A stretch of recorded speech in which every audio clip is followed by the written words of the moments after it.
Welcome back to the Marvelous Middle Age Podcast. Today I'm talking with Dr. Jennifer Smith. Jennifer is a passionate developer of people and loves saying yes to anything related to that idea. She created the Art of Living Dangerously leadership model, published a best-selling book, The Art of Living Dangerously, The Rebel's Guide to Thriving in a World That Expects You to Conform, and earned her doctorate researching women entrepreneurs in an entrepreneurial ecosystem. She has a second book in process on the experience of growing through grief. In midlife, sometimes things happen to us that we do not expect. Today, Jennifer shares her journey through grief as she recently lost her husband, Darrell. Jennifer's story is so powerful, and I was honored that she chose to share it with me. Please note this episode does include mention of suicide, so please take care in listening. Welcome to the Marvelous Middle Age Podcast. Jennifer, thank you so much for being here. Absolutely my pleasure. Well, I probably should have clarified this before we started. Do you prefer to be Dr. Smith or Dr. Jen or... I have such a mixed relationship with my title. I'm teasing you. I really do, because it's funny at work. I get called Dr. Smith a lot because just the nature of my role and whatnot. And then when I'm teaching, of course, I'm usually Dr. Smith. But in day-to-day life, it's not really my place, right? I'm just Jen. Yes. It's just me. Just Jen. Yeah. I love that. Just Jen. I love it. Well, we've known each other a long time. And when I saw that you achieved the doctor title, I was like, yes, now I can call her Dr. Jen, Dr. Smith. That's awesome. I love it. Well, thank you again for being here. I'm so excited to have you on. I shared with you before we started recording that when I was talking about doing this podcast, you were one of the first people that I thought of to have on. And I've been following along with you and your journey, and we've known each other a long time. We have. Haven't seen each other in a while, but we've known each other a long time. We met when our sons were little itty bitties, 2-3 years old. Yeah. And we were on the parent-teacher organization at the childcare center that they were going to, and we met. And then later, this was a few years back, you were my life coach. I was. And yes.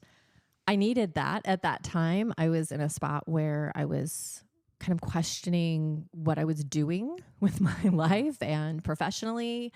And you were such an incredible help to me. And I wanted to share with you something that you taught me, a tool that I have kept in my toolbox all these years, because I want you to know the impact that you had on me. And one of the practices that you had me do, I think when we first started maybe, was I was really feeling scattered. Like I had my hands in so many different pots, wasn't really spending a lot of time on any one thing, frustrated at where I was professionally. You had me do an exercise where I listed out my top 5 values or priorities in my life. What was most important to me? Do you remember this? It's one of my favorite exercises. And you had me list those 5. I think it was 5 at that point, and said, okay, now I want you to write out what you do in a day. From the minute you wake up to the minute you go to bed, what are you doing with your day? And do those things align with those priorities? Right. And what does not align? What can go, what can stay, and focus on your priorities as a way to feel that you are pursuing what you're called to pursue in life, where you want to spend your time. Who do you want to spend your time with? I still use that tool today when I'm feeling that restless. Am I doing what I'm called to do? Am I living out my purpose? I will sit down with a blank pad of paper, blank notepad, and make out my 5 categories and write down what I'm doing. And I can pretty now quickly see where things aren't aligning. Yeah, it's interesting. It's such a powerful tool. And I kind of came up with that. It was just such a random, I remember the yellow notebook, legal pad that I came up with that on one night. And I was on a group coaching call with my coach at the time. And I just started listing out all the things I was doing in my life. And then I started organizing them into these categories, grouping them, kind of doing like a mind map kind of thing and linking them. And then I realized and then I kind of stepped back from that and went, okay, but what are the most important things in my life? And I listed around 5, and it's always somewhere between 3 and 6 for people, right? And so I listed around 5 for me. And then I looked back at this list of all the activities, and I realized that the bulk of my energy was going to things that were not in my top 5 most important. Yeah. I was spending an extraordinary amount of time on some things that I enjoyed doing. Don't get me wrong. They weren't things I hated to do, but they were not where I was getting the most return on my energetic investment. Exactly. You know, that was really feeding my soul. In fact, in many ways, it was draining my soul. And so I was tired, and I was contemplating. At that time in my life, I was in a rough marriage, you know, to my son's father. He would say the same thing. I'm not speaking out of turn. Sure. You know, we were having a rough time. You know, I wasn't particularly happy at work. I had different things I wanted to be doing. And I was doing what so many women, I think, do. And maybe we're probably diving into something else, but I was doing at that point in my life something I think so many women do at that stage, and just trying to overcompensate by being busy. Yep. And holding myself to these external standards of excellence that I didn't even want to meet. Right. You know? And that nobody can truly meet, really. Yeah. I mean. And so as I transitioned into coaching, you know, really into full-time coaching, you know, about a year later, I was just like, that tool felt powerful to me. Let me try it with some clients and see what happens. And next thing I knew, I was teaching a couple of classes about it, and I was working with clients with like you with it. And it was making a difference for people. And that was a big deal. I was like, okay, there's something to this. And the other piece of it I would share on that, just as it's funny, since then I've read, you know, I read a lot, you know, and it's so many, there's so many different versions of very similar exercises to go through.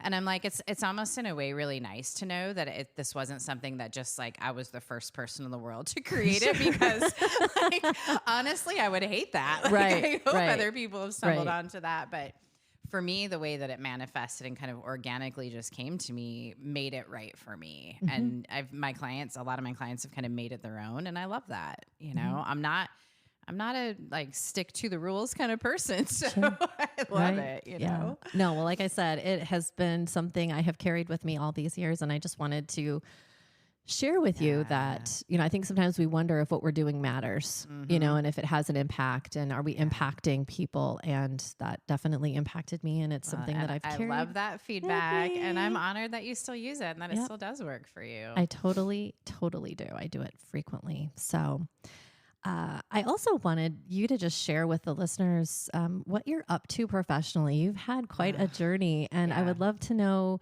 just briefly, you shared that you've got some exciting things coming up. You've written a book. Yeah. You have another one on the way. I would love to just kind of get an update from you on what you're doing these days.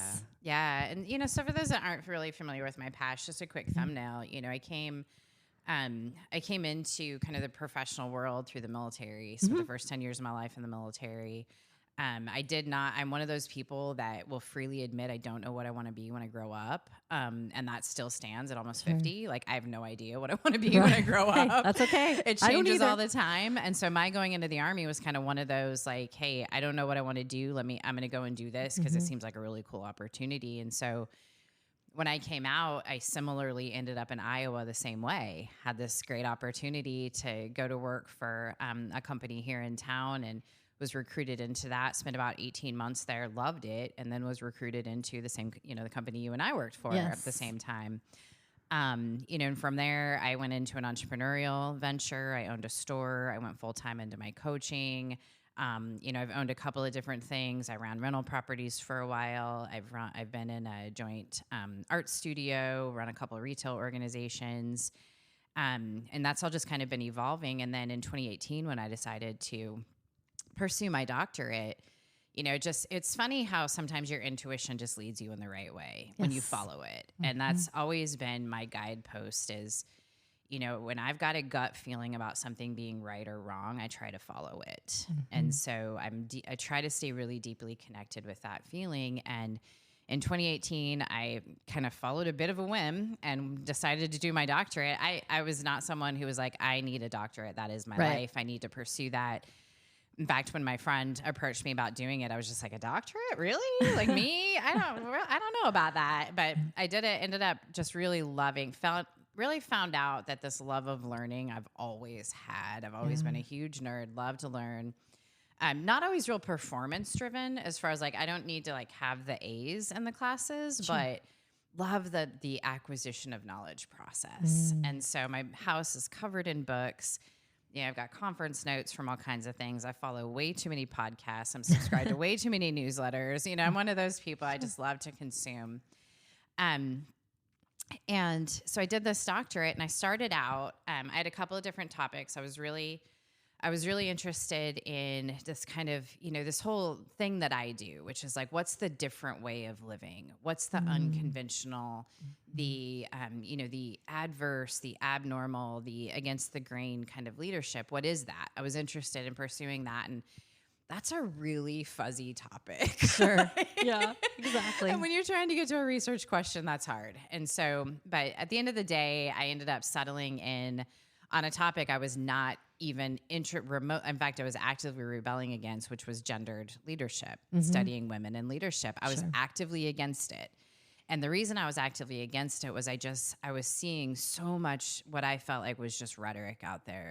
It was just, to me, the same stuff, different voice, like saying it. And I was like, it's overdone, it's overstudied, it's saturated, I don't want to do it. And as I started to dig into what was, you know, beyond the headlines, beyond the popular, you know, conversation, I really did become interested in, like, there is still inequities, there's still inequality, there's still some challenges for women that are just kind of BS, quite frankly. Like, this is stuff that we as a society are so capable of moving past. Sure. Why are we still having to have these conversations? And so I got interested in that. So I ended up doing my dissertation research on women entrepreneurs in the Eastern Iowa entrepreneurial ecosystem.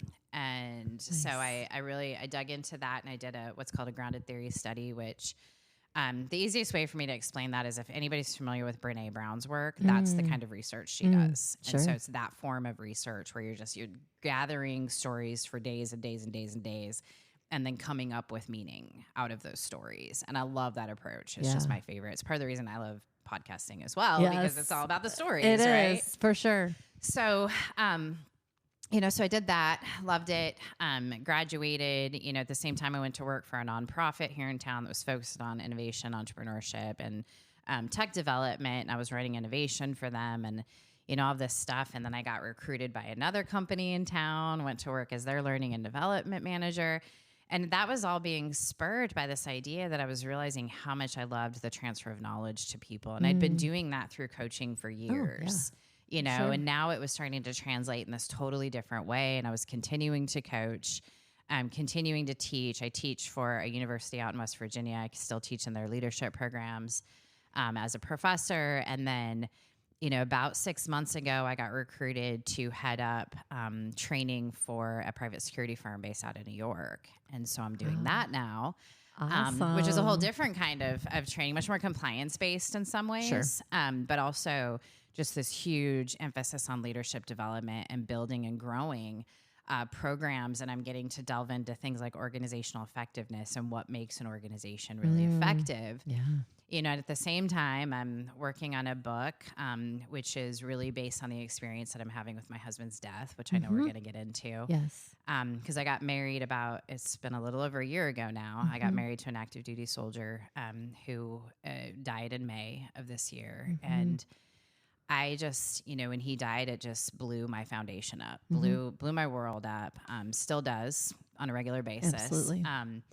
You know, but the cool thing was, you know, coming out of that is I'm not one to let things knock me down for a long time. And what I learned about that process for me was professionally, I just tried to keep going. Like I was calling my boss every day, like, I'll be back at work soon. And she's just like, what are you doing? Like, take your time. What is going on? And I remember doing the same, like when Alexander was born, he was 3 months premature, my son, you know, and our sons are the same age. Yeah. He was premature. And I remember calling my boss on the way to the hospital as I'm going into preterm labor, going, hey, the proposal is up on my computer. And, you know, and she's like, why are you talking to me? Like, you are having a baby.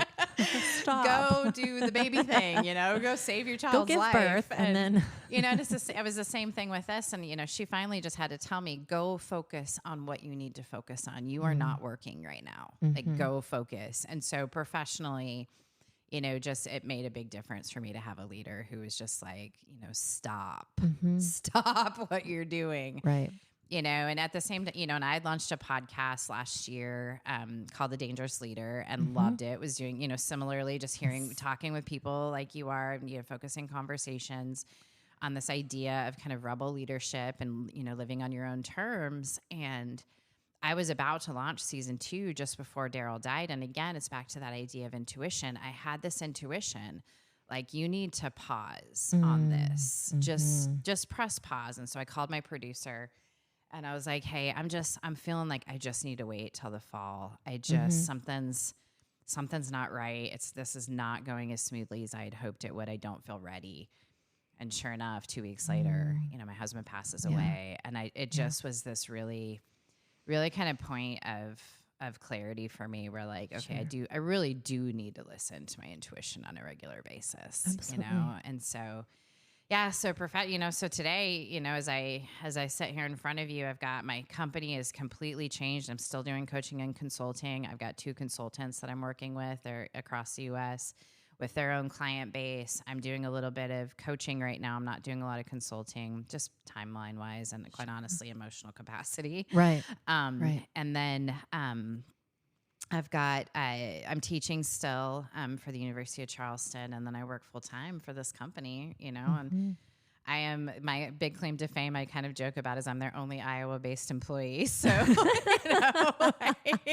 representing the state of Iowa. But yes, and then I'm working on this book that just chronicles essentially, the experience that I've had getting to know myself through this grief process. And really the awareness and the different kinds of pain that I've had with this, and what that's taught me about life and my relationship and my husband and just really everything, So I'm working on that, and I don't have it pitched to any publishers or anything else. And, I've always been just like, at the end of the day, I might just self-publish it. I don't care, Right. Very different from my first book, which I kind of jokingly say was like my kindergarten edition. Like, and I get a lot of really good feedback on it. So I don't mean that in any demeaning way to anybody who's read it and enjoyed it. It's, but it's like, that was my first foray into putting a book out. And as I look at it now, I'm like, God, I've learned so much since I wrote these words. There's things in that book that if I could take them back, I would, because I don't feel that way anymore. Sure. And I've thought about unpublishing it a couple of times, and I've had, different conversations with other authors about that. 'Cause I'm like, how do you handle this, this evolution of your own thinking and knowing, and, they're like, if you think about it, that book is an entry point for some people into your work, and some people need that entry point. Yes. And then your own evolution of thought is going to mirror their evolution of thought, and they're going to grow with you, and let that happen. You don't get to decide what messages people receive or don't receive. Right. And like, that's really hard for a control freak like me. But I don't want that out there. You were saying that, and I was having that exact thought, that somebody needs to hear those words or read those words, I guess I should say. They need to read those words, even though they may not be concepts or thoughts you might align to exactly today. Right. Somebody needs that today. And it will be an entry point into your work. And so when you produce other works, they will say, oh, I really liked what she had to say over here. I'm going to pursue this, and they will evolve and grow as well. So I'm sure that is really hard though, because you're just probably like, no, I just need to go in and change this whole entire chapter because I don't think that way anymore. That's not a concept I would maybe want to share, but I can imagine that's not an easy thing to know that's sitting out there. But so my first book was called The Art of Living Dangerously, and this next one's going to be called The Art of Loving Dangerously. Oh, love that. And so and that's really, it's, it's based on grief. It's based on, the nature of the relationship I had with my husband, which was brief but intense. And so it's just, I'm excited the way that it's unfolding. I don't know where it's going to take me, but I'm not done with it yet. So that's part of the process, and you were talking about grief, and I just don't, this is just my opinion, I just don't feel like grief And grief in the sense of losing someone, they're passing. You can grieve a lot of different things, but I think especially the grief around the death of a person in your life, it's just not something that's talked about enough. And I know when my mom died, she's been gone 5 years, and I still feel like we just don't talk about what grief is like and what that process is like, and that even, whether it's the day it happens or 5 years or 10 years, it is something that it changes you as a person. And I just don't think we talk enough about how that change happens. And I appreciate you being willing to come on today to talk about this, because it is very new and fresh. And I, of course, want you to share whatever level you're comfortable sharing. As you're, kind of processing this, you're processing your own grief. You are processing grief of others who knew your husband. What has that process so far looked like for you in your life? What is that? A complete train wreck. Yeah. I mean, that's a short answer. It's been a wild ride. My husband was not living, his best life before he died. And it wasn't necessarily his choice. He had been a special operations soldier. He was in the 75th Ranger Regiment in the U.S. Army, and he had done several different deployments. He had seen some things that were very horrific. He had to do some things that were very horrific. Yeah. On top of that, he had what many of us have, which is, trauma from pre-service time as well, that was compounding that. And so he was not mentally well, and he was aware that he was not mentally well. Like he had severe PTSD. He had multiple traumatic brain injuries. He was really battling anxiety and depression on a daily basis. He was one of those guys that I did not know what I was going to get when I called. I just didn't know what the mood was going to be.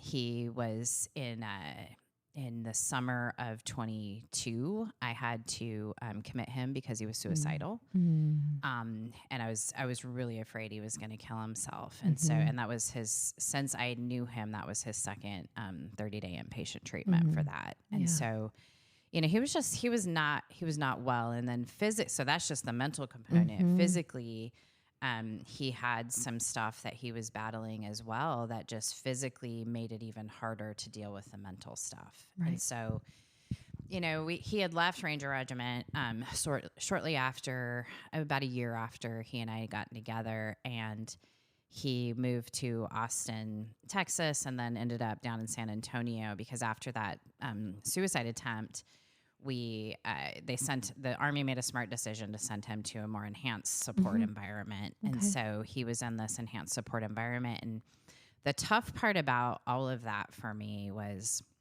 there was a couple things. One, that whole idea of what our special operations soldiers are dealing with right now is it's way bigger than we can cover on this podcast, first and foremost. But the other part of it was he was attempting to receive help inside of the system that broke him.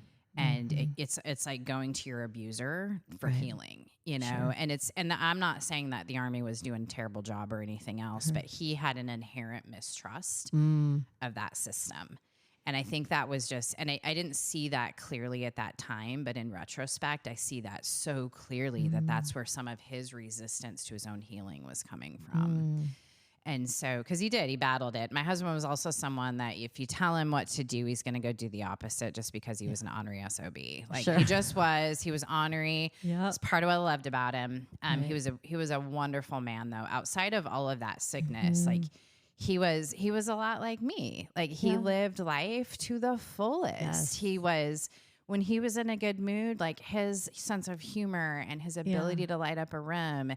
He was one of those guys that if you put him in the middle seat of an airline, like he would be, somebody's godfather and the best man in the other person's wedding. Like he just, he loved people and he loved making an impression. And I'm sitting here, we've got this picture of this horse in this room right now, which is perfect because his other thing was he was a cowboy at heart. And what he was going to do when he got out was go shoe horses. That's all he wanted to do. Wow. Was get back with the horses. Yeah. And so that was a really big component of just who he was as a person. He had been a team roper before he joined the Army. He was really big into all of that kind of lifestyle. And, that was our plan, was he was going to go to farrier school, and that's what he was going to do. And we were going to end up back down in Texas, and that's where we were going to be, because that's where he wanted to be. Right. Like, that felt like home to him. And I needed him to be somewhere he felt like was home. Of course. And so...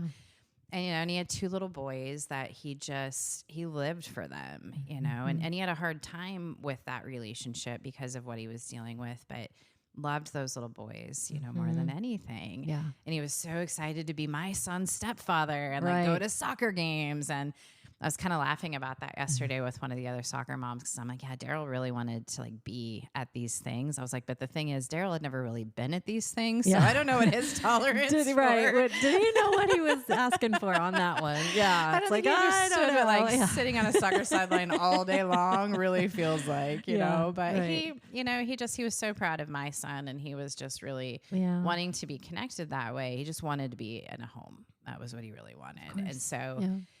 He died suddenly. It was he died in his sleep. His mother had a stroke. He was in Houston dealing with that. And he had stayed at a friend's house that night, and we just couldn't get a hold of him the next morning. And I knew intuitively, I knew something was really wrong. I just knew, because it wasn't that I had never been able to get a hold of him before, because that would happen. So that just happens. Right. Like phones don't work, whatever. Yep. That happens. But I just knew in my soul something was really wrong. Yeah. And so when I got the phone call from his sister after we had kind of like tracked everything down, it hit me like a ton. I just didn't know how to react. I remember just going very numb, not knowing what to do, I went into this fog. I just went into a fog, and a lot of things went on autopilot. I tried to call my boss right away. She didn't answer. And then, for better or for worse, one of the guys that works for me was his platoon sergeant in Ranger Regiment, and he works for me now, kind of this weird connection. I was his college professor. Oh, okay. He and Darrell were talking one night. He was recruiting for this position in this company. Darrell's like, why don't you hire my wife? Long story short, I end up in this job. This guy becomes available to move to another team. I'm like, he's mine, and so we're kind of, this is all in the works, but this hadn't all became really public. We weren't really talking about it yet. Right. But I ended up calling him and being like, I hate to tell, and then of course, how I am, I'm feeling bad for having to tell him his friend is dead. And, he's like, holy shit. Yeah. He's like, you're kidding. This is a joke, right? Like, I mean, and that was pretty much everybody's reaction. Yeah. Like, total you've got to be kidding me. Yeah. I mean, he was 37 years old, and for him to die in his sleep. The punchline to all of that is I still don't know what killed him. His death investigation is still open. My understanding is it's being treated as a suspicious death because of the terms of it, which is kind of a blanket, open, generic term. Yeah. But I don't know what killed him yet. So that is still looming, which, to be honest, is a huge drain. Yeah, I was going to say that not having answers is really hard. Yeah. So, I mean, from that point forward, it was a lot like just doing what was in front of me.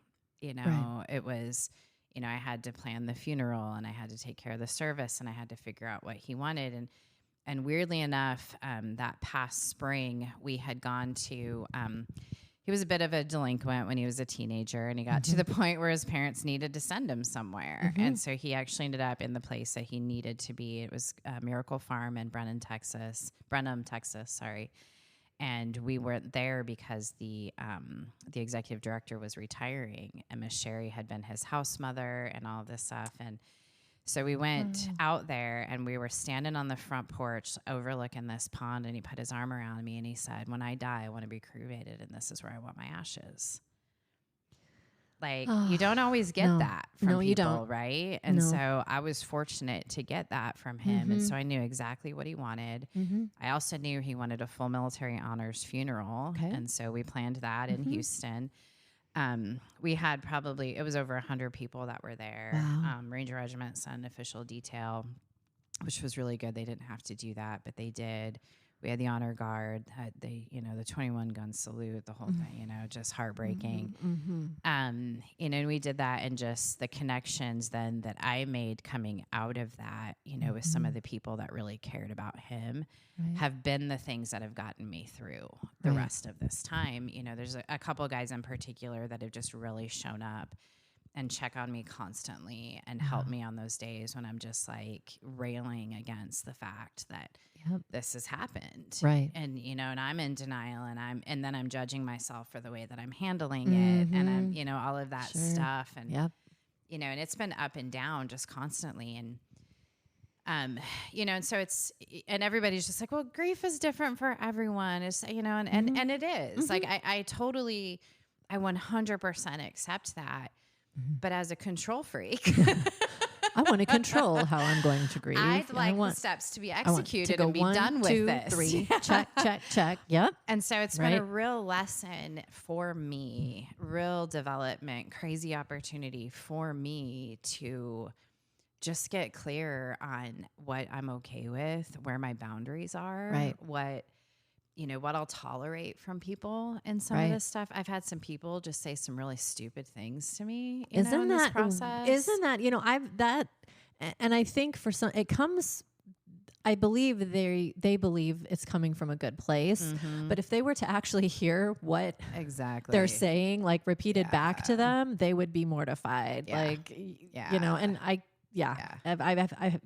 again, my mom, when she died, and again, people not trying to be, mean in any way, but you kind of go, no, that's not helpful. But you learn what you kind of will tolerate and what you won't. And it's easy to pay attention to people's intentions, but at the same time, it's like that really hurt and that was terrible, and so I always have to kind of decide how I'm going to handle those things, but and one of the biggest things I've wrestled with in this whole thing is the unfortunate side effect of being married to a man like Darrell, who was dealing with all of the things that he was dealing with, is I got to accumulate a bunch of secondary PTSD. So I have my own PTSD that I've been working through from my military time, from my childhood, from my life, from some fairly significant things. And then I married him, or I became in a relationship with him that I knew was my last relationship. Like he was my person. And that's the thing, is we weren't together a long time as far as, chronologically a long time, but that was my person. Yeah. Like there was no doubt in my mind. He had, flaws as a list as long as mine, and that's really the best way to put it is I'm not a perfect person, and he put up with a lot of stuff from me. Sure. And he was not a perfect person. And I was navigating all of that stuff with him the same way he was with me. But we were, in this relationship, I was willing to do that in a way that was significantly different than I was ever willing to do that with another human being, ever. Any human being, with the exception of my son. Right. Any other human being, right? And I found the same well of patience for him that I had with my son, and as a parent, like that well of patience is almost infinite. There's a lot you'll do for your kid. Absolutely. And that was how I felt about Darrell, was that there was pretty much nothing I wouldn't do for him, to help him, to support him, to love him. And so, but that came with this whole other set of pain and hurt and sometimes emotional abuse from him when he was not well. Sure. And he never intended that. That was not coming from an evil place. It was coming from a place of fear and pain. Right. That he wasn't able to fully deal with yet. And so, for me, after he died, it was like all of this unresolved stuff that I no longer had a way to resolve. And that was one of the hardest things, was like, I was in this place of like, I'm so mad at you for dying and leaving me. Sure. And I'm so mad at you for us not being able to get all of this resolved. Like, now here I am stuck trying to figure out how to heal something that I will never receive, like, closure, whatever Whatever closure closure is. I don't is, even know what closure no, is. I know Like, people throw that word around a lot, but I'm but I know what you mean. It's trying to get some resolution to. yeah. In fact, I some had a of this. client the other day, kind of in her own situation going on, I need this closure. And I'm like, well, what if closure isn't what you're trying to create here? What if closure actually looks different in this situation, Right. And so, with all of that pain and hurt that I've been trying to process, it hasn't always come out in the most healthy of ways, I mean, there's been a few boxes of donuts that have been, violently attacked in this process. I mean, that happens. Stuff like that. Yep, I've been there. Days where I just want to lay on the couch and not do anything, times that I just don't want to talk to people, times when I want people to talk to me more than they want to talk to me, where I become really needy.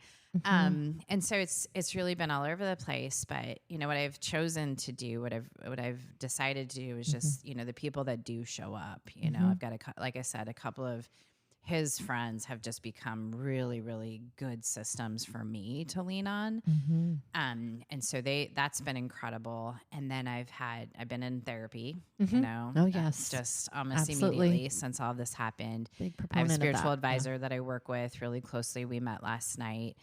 And then kind of the nice thing about this whole process is there's so much support in the military community, specifically for people in my situation where there's some nonprofits I'm working with right now to go through some treatments. I'm getting a stelloganglial block here in the next few weeks as an example, which is one of those things that helps to reset your fight or flight system in your body. And so that's something that has been being used with a lot of the special operations community to help them with that because, you hear about hypervigilance with people who have undergone trauma and I'm dealing with that for different reasons than some have, but I've got that happening for me where I am constantly, I'm either going to fight or I'm going to run. Right. And it's these two extremes and it's exhausting. Sure. And, and so I've been leaning on a lot of these resources that have been popping up. I've got a couple of retreats I'm going to go and do. Booked a trip with one of his friends that became one of my good friends. I was like, hey, you want to go to Nepal with me next October? So not this month, but a year from this month. We're going to Nepal. I'm like, awesome. I could think of no one that I would rather go with. Like you and I are awesome. Cool. Like we're good friends. Let's go. So he and I are going to Nepal next October. This spring I'm going to Costa Rica and then Mexico and, I'm like, at this point, it's almost like all of the things I've always believed, just, take the limits off, go and do this stuff, explore the opportunities. It's like the throttle has just been taken off, like the governor on the throttle, I should say. And it's not recklessness. It's almost like the worst possible thing in the world has happened to me as far as I'm concerned. Right. Why not do all of this stuff? Go out there and see what's out there. And, time is the only resource that we have no control over how much time we have. And it's a resource we can't recoup, right? Yeah. We can't get it back. And so why not spend whatever time any of us have doing things that we feel called to do, that we feel purposeful to do, and that we feel are going to fill our souls and take us, whether it's taking us places, geographically or doing all those things. I think that's going to be a really important part. Like it's healing, right? There's some healing that will happen in that, And it's funny because I was talking with one of his friends the other day and I said, I'm doing all these trips. And what's funny about this is I would not have been able to do this, not short term anyway. Right. If Darrell was still alive, because his anxiety kept us home a lot. Yeah. And with cause. I mean, it really did. It was really hard for him to travel. Yeah. Which was interesting because our entire relationship was done long distance. Sure. When we met, he lived in Savannah, Georgia. And then he moved to Texas and, and I wasn't going to leave here. And we had that conversation up front where I was just like, if we're going to do this relationship, I am not leaving Iowa until my son is done with high school. Right. Like that is my hard line. Yep. There is no negotiation with this. And, and he was like, well, I'm kind of trapped in the Army until I can retire. And so I was like, we're going to do this for at least 2.5, 3 years this way. Are you okay with that? Like, I'm willing to commit to it if you are.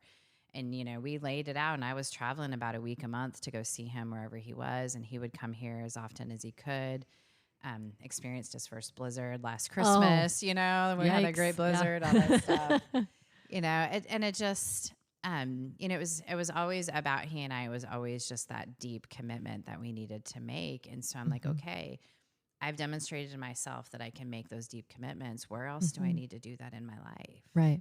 What did this relationship teach me about myself, about how I can care, how I can love, where my boundaries need to be, quite honestly, to protect myself, because I let myself be exposed to a lot of pain in that relationship. And, it was right for that time. I don't regret a single thing about that. But going forward, do I have to repeat that? Right. Like, what is the lesson I'm carrying? And so it's, there's still every single day I wake up and I miss him. His pictures next to my bed. He's, he put different pictures of him and our life together, rotate through my phone screen. One of the hardest things I had to do was he had a service animal, a Belgian Malinois named Ashley. She was 3. And I couldn't keep her for a couple of reasons. She's a working dog. And she needed to be working. She was a mental health working dog versus like canine style working dog. And she didn't get along with my female lab. Yeah. Like they would fight and they had hurt each other a couple of times. And my lab more than the Mal, because the Mals are just freaking crazy. But, and I didn't know what I was going to do with her, And so when I immediately went down to Texas, I got her and I brought her home with me. Oh no, I didn't bring her home with me. I left her with his sister. But I was just like, I don't like this dog is an extension of him. How do I rehome her? Right. How do I do that? Like, how do I not keep her? And I can't get rid of my labs. And I was just in this space, and a good friend of his called, and long story short, he owned her sire. And so, cause that was where Darrell had gotten her, was from this guy, and I had a few people that had reached out and said, we'll keep her and, all this stuff. But I was like, I need her with someone who knows how to handle a Mal, And so Jason called and said, I'll take her, and another person had reached out who could also handle her. And I was just like, it felt right for her to go to him. Yeah. And so I let him take her from the funeral. So she was at the funeral with us, and she was having a hard time just because Dad is laying there in the open casket, which was a nightmare, but in the open casket. And she's just like, but this is Dad, but like from a scent perspective, this isn't Dad. Yeah. Like she was having a hard time. Right. But so Jason took her, and she was living in Alabama with him. And then he called me a couple of weeks later, and he's like, I have this opportunity for her, but I'm not going to do it unless you are interested, unless you support it. And she's now in training to be a sheriff canine in Alabama. And so she's supposed to graduate her training sometime toward the end of the year, and I'll get to go down and see her get her badge. Oh my goodness. And I'm just, it's, my husband, his biggest thing was always he needed a purpose. Right. When he didn't have a purpose, when he wasn't serving someone, when he didn't have a mission to go on, when he didn't have something that he was focused on, he would focus on things he shouldn't, first and foremost, easily distractible. It happens, yeah. But he would, but that was, and Ashley being like, her energy was just so connected to him. I was just like, I can't think of a better way to resolve this than to get her into a place where she has a purpose. Right. She'll be serving. She'll be serving a community. Her community. Yeah. Right. Serving his memory. Right. In so many ways. And so like that's just been such a good news story at the end of it. And then of course, every time I see, a canine death in the line of duty or anything else, I'm like, there's my biggest fear recognized right there. I can't focus on that, but that's my biggest fear, so. Right. But she will be serving and like you said, as an extension of him and his purpose of serving others and that sort of thing. You mentioned one thing I wanted to ask you, you mentioned this a little bit earlier, that along this journey, people have maybe said things that weren't super helpful, but you've also had some people step up in some pretty major ways. Yeah. If, what would you tell someone who is a partner to, or a friend to, or family member to someone who is in the midst of grief, someone is grieving, based on your experience so far, is there any guidance or advice you would have for them? How do you walk alongside or come alongside someone in their grief? Because I feel like there's a lot of people out there that they may not be in the midst of it, but they know someone who is, and it's very easy to maybe pull away from because you don't know what to do. You don't know what to say. You don't want to make that person feel any certain kind of way. It can be very awkward to know. Is there anything that people have done or said things to you or things they've done for you that have been really helpful that you think it would be good for people to know? I think the most helpful thing that people have done is just let me be where I am and just shown up like, hey, how you doing? Checking in. Right. I have a good friend who every single day he was texting me going, hey, just radio check. How you doing? You still alive? You still okay? You know? And there were days I'd be like, I'm just not that good today. And he's like, that's okay. There's going to be days like that, you know, and not trying to, I didn't need anybody to solve anything for me. And that's, everybody wants to solve. You know, because they want to fix it so that you can get back to the way you were, and that's not going to happen. So, and the thing you have to check is like, who are you solving this for?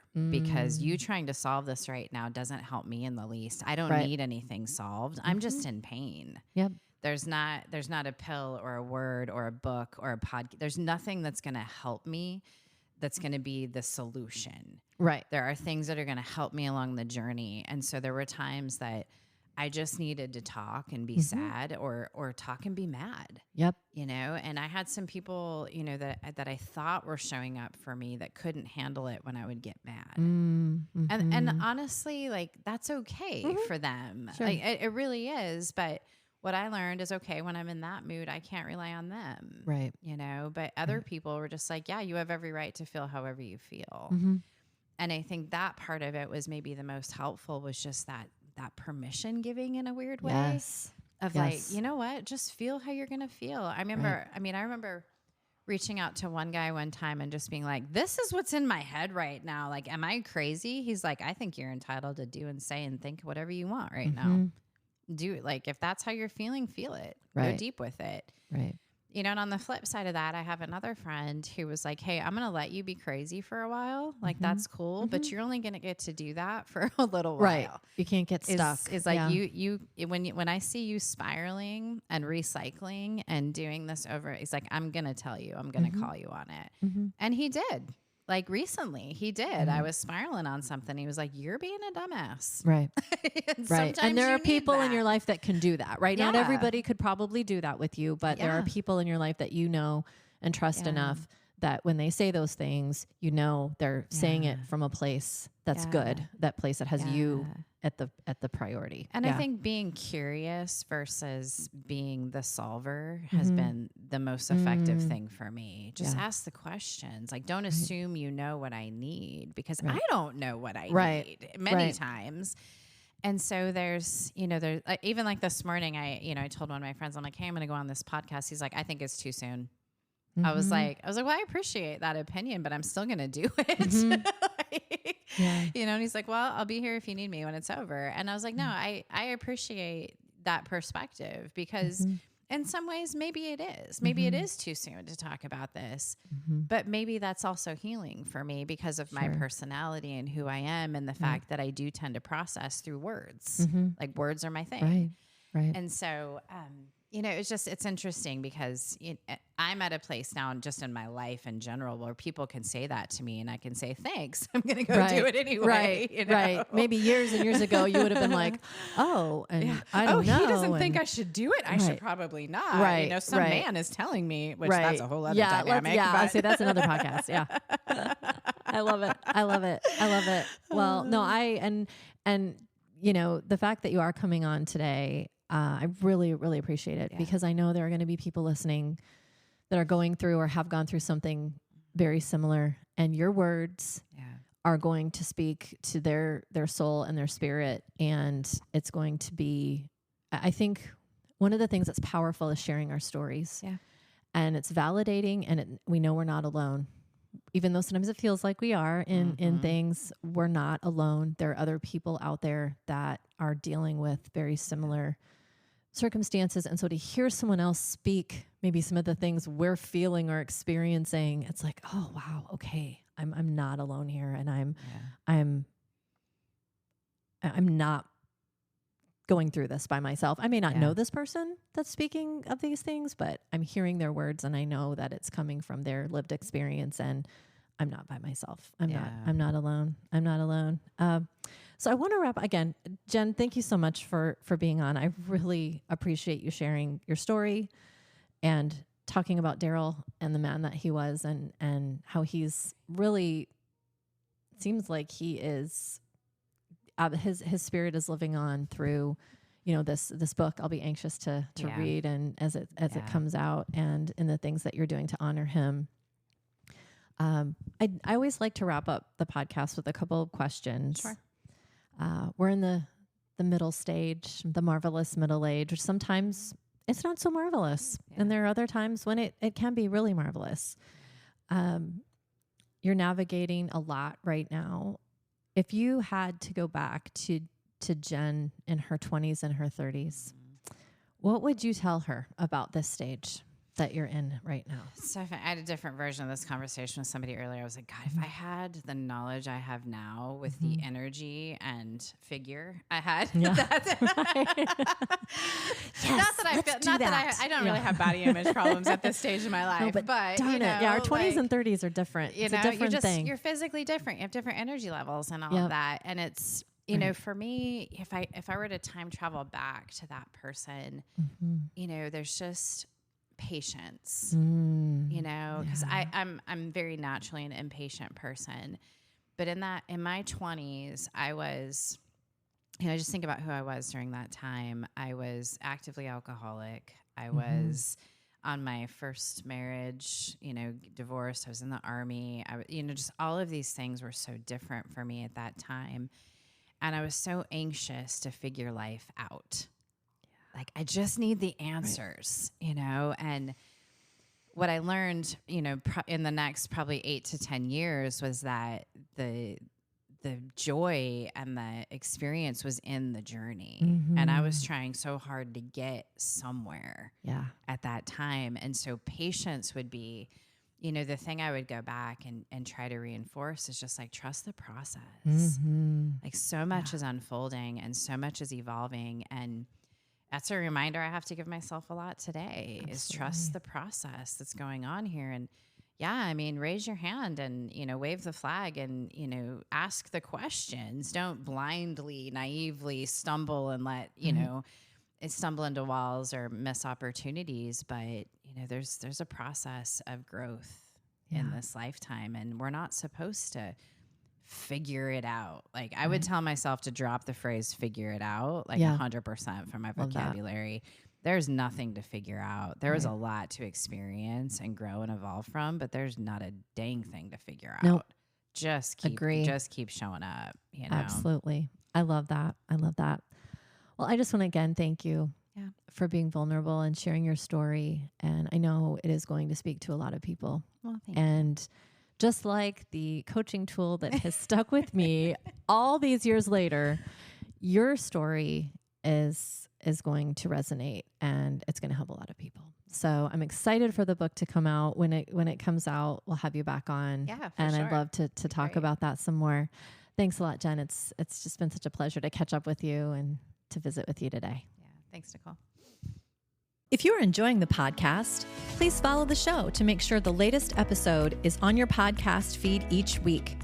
I would greatly appreciate a rating and a 5-star review on the podcast platform you're listening on. It helps others to find the show. If there are topics you'd like to have discussed on the show, please email me at themarvelousmiddleagepodcast@gmail.com. The Marvelous Middle Age Podcast is produced by Riley Mullane and is part of the Ananellis Studios Network.